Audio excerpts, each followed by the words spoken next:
আমরা কিন্তু এখন সবাই স্বাস্থ্য সচেতন হয়ে উঠেছি, তাই ময়দাটাকে যতটা পারি অ্যাভয়েড করার চেষ্টা করি।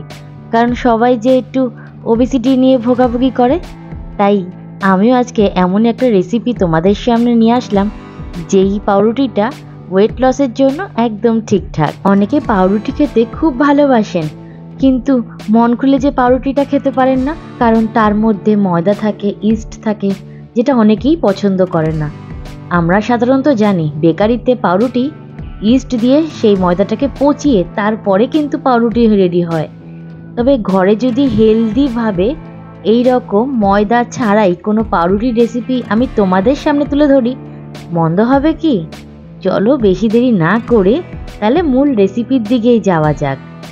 আজকে যে রেসিপিটা তোমাদের সাথে আমি শেয়ার করব, একদম ঘরোয়া উপকরণ দিয়েই এটা তৈরি করা হয়েছে।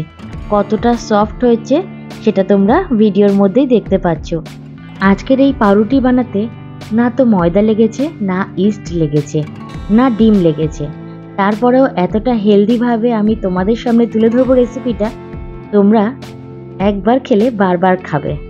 রেসিপিটা শুরু করার আগে তোমাদের কাছে ছোট্ট একটা আবদার, আমার ভিডিও তোমাদের ভালো লাগলে প্লিজ লাইক, শেয়ার, সাবস্ক্রাইব, ছোট্ট করে একটা কমেন্ট করে দিও এই রেসিপিটা তোমাদের কেমন লাগলো। আর হ্যাঁ, পুরো ভিডিওটা দেখার অনুরোধ রইল। স্কিপ করলে কিন্তু তোমরাই পারফেক্টভাবে এই পাউরুটিটা করে উঠতে পারবে না। এই রেসিপির জন্য সবার প্রথমে দরকার আমাদের সুজি। আমি এখানে 1 কাপ সুজি নিয়েছি, বলতে পারো গ্রামে যেটা 250 গ্রামের মতো। আর এই রকম মিক্সির মধ্যে আমি ভালো করে আগে এটাকে ডাস্ট করে নিয়েছি। খুব মিহি একদম দরকার নেই। তারপর এখানে অ্যাড করেছি 3/4 কাপ টক দই, আর দিয়েছি 1/4 কাপ এখানে রুম টেম্পারেচারে থাকা নর্মাল মিল্ক। ভালো করে মিশ্রণটাকে মিক্সির মধ্যে গ্রাইন্ড করে নিয়েছি, আর এই রকম একটা থকথকে পেস্ট কিন্তু আমরা পেয়ে গেছি। এরপর একটা স্প্যাচুলার সাহায্যে আমি তোমাদেরকে দেখাচ্ছি যে থিকনেসটা কতটা গাঢ় হয়েছে। তারপর এখানে বাকি উপকরণগুলো দিয়ে দেব। আমি এখানে বড় চামচে 2 চামচের মতো চিনির গুঁড়ো দিয়েছি, মিষ্টিটা তোমরা বুঝে দেবে।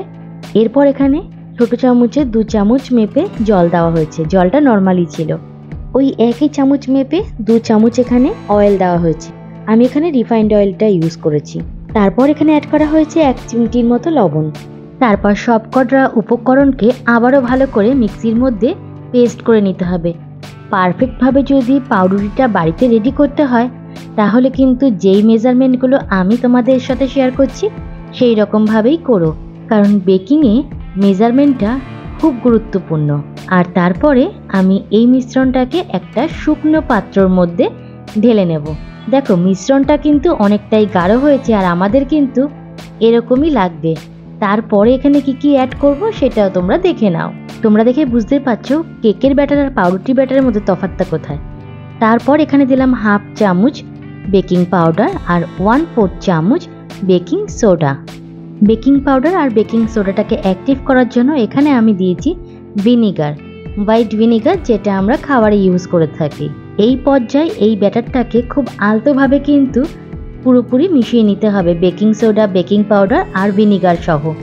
আজকের এই হেলদি সুজি ব্রেডটা আমি কিন্তু আমার ওভেনেই রেডি করব, তাই ওভেনটাকেও কিন্তু আমি প্রিহিট করতে বসিয়ে দিয়েছিলাম 180 ডিগ্রিতে প্রায় 10 মিনিটের মতো। তো দেখো কতটা ফ্লাফি টাইপের হয়ে গেছে। এখন আমরা একটা পাত্রর মধ্যে এই ব্যাটারটাকে ঢেলে নেব। আমি পাত্র আগে রেডি করে নিয়েছিলাম। আমি তোমাদেরকে নর্মালি এরকম পাত্র দেখাচ্ছি, তোমাদের বাড়িতে যেই রকম থাকুক না কেন তোমরা সেই রকমভাবেই করতে পারো। পুরো ব্যাটারটাকে ঢালার পরে ভালো করে ট্যাপ ট্যাপ করে নেব। এই পাউরুটিটা রেডি করতে আমার প্রায় সময় লেগেছিল 45 মিনিটের মতো। ওপর থেকে এই স্প্যাচুলা দিয়ে একটু সমান করে নেব।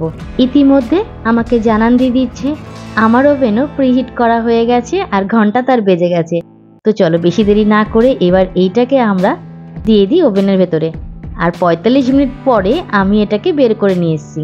তবে একটা কথা কি, গরম অবস্থায় কেক বলো, পাউরুটি বলো বা বিস্কুট বলো, কোনো সময় কিন্তু একদমই ডিমোল্ড করা ঠিক না। আমি ওই ওপরে পোর্শনে একটু অয়েল ব্রাশ করে দিচ্ছি। তোমাদের যদি বাটার দিতে ইচ্ছা করে তোমরা সেটাও দিতে পারো, কারণ ওপরটাকে একটু ময়েস্ট রাখাটা খুব দরকার।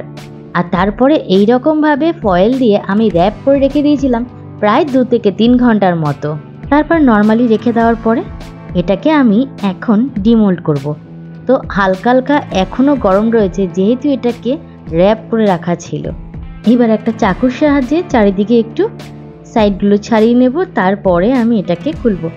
সুজি ব্রেডটার ওপরে নামানোর পরে অয়েল ব্রাশ করা হয়েছিল বলে ব্রেডের ওপর পোর্শনটা খুবই সফট রয়েছে, একদমই হার্ড হয়ে যায়নি। দেখো সাইড দিয়ে কত সুন্দর বেক হয়েছে আর নিচ থেকেও কত সুন্দর বেক হয়েছে। এখন কিন্তু পাউরুটিটা অনেকটাই ঠান্ডা হয়ে গেছে, আর আমি তোমাদের সামনে পাউরুটিটা ভেতরে কতটা জালিদার হয়েছে, কতটা সফট হয়েছে আর কতটা এরকম স্পঞ্জি টাইপের হয়েছে সেটা কাট করে না দেখাতে পারলে আমারও শান্তি হচ্ছে না। রেসিপিটা স্কিপ না করে পুরোটা দেখার জন্য তোমাদের অনেক অনেক ধন্যবাদ। আমার ভিডিও যারা দেখছো, তোমাদের যাদের যাদের মনে হয় একটু উপকারে লাগছে, তো প্লিজ যারা এখনও আমার চ্যানেলটাকে সাবস্ক্রাইব করনি তারা প্লিজ আমার চ্যানেলটাকে সাবস্ক্রাইব করে আমার পাশে থেকো। পাশে থাকা বেল আইকনটাকেও প্রেস করতে একদম ভুলে যেও না। আর যারা এই ভিডিওটা ফেসবুকের মারফতে পেয়ে যাবে তারা অবশ্যই আমার পেজটাকে ফলো করে আমার সঙ্গে থেকো, কারণ তোমাদের সাহায্যের হাত বাড়ালে তবেই কিন্তু আমি এগোতে পারবো। দেখো কাট তো হয়ে গেল, এবার তোমাদের সাথে দেখানোর পালা যে ভেতরটা কতটা জালিদার আর সফট হয়েছে। যারা ময়দার জিনিস পছন্দ করো না তারা একবার হলেও এই রেসিপিটাকে বাড়িতে ট্রাই করো, কথা দিচ্ছি নিরাশ হবে না। তোমরা তো পাউরুটিটা দেখেই বুঝতে পারছো যে কতটা সফট হয়েছে। জানো তো রেসিপিটা বানানোর পরে আমি দুজনকে এই রেসিপিটা টেস্ট করার জন্য দিয়েছিলাম, তারা একদমই ধরতে পারেনি এই ঘরে বানানো পাউরুটিটা যে সুজি দিয়ে বানানো হয়েছে। তবে এই পাউরুটিটা কিন্তু একদমই মিষ্টি কম হয়েছে, বলতে পারো যাদের সুগার আছে তাদের জন্য একদম ঠিকঠাক। তবে তোমরা যদি কেউ মিষ্টিটা খুব পছন্দ করো সেইখানে 2 চামচের বদলে তোমরা আন্দাজ মতো 4 থেকে 5 চামচ দিতেই পারো, সেই ক্ষেত্রে কিন্তু এটা মিষ্টি পাউরুটি নামে পরিচিত হবে। না না, শুধু মিষ্টি পাউরুটি না, সুজির মিষ্টি পাউরুটি। কমেন্ট করে জানাতে ভুলে যেও না হেলদি রেসিপিটা তোমাদের কতটা ভালো লাগলো বা তোমাদের কতটা উপকারে লাগতে পারে। তার সাথে এটাও আবদার করে জানাতে পারো তোমরা কি কি রেসিপি আমার কাছ থেকে দেখতে চাও। দেখা হবে তোমাদের সাথে আবারও নতুন কোনো ভিডিও নিয়ে, নতুনভাবে নতুন রূপে। সবাই ভালো থেকো, সাবধানে থেকো আর আমার ভিডিও সঙ্গে থেকো। আজ তাহলে চলি, হর হর মহাদেব।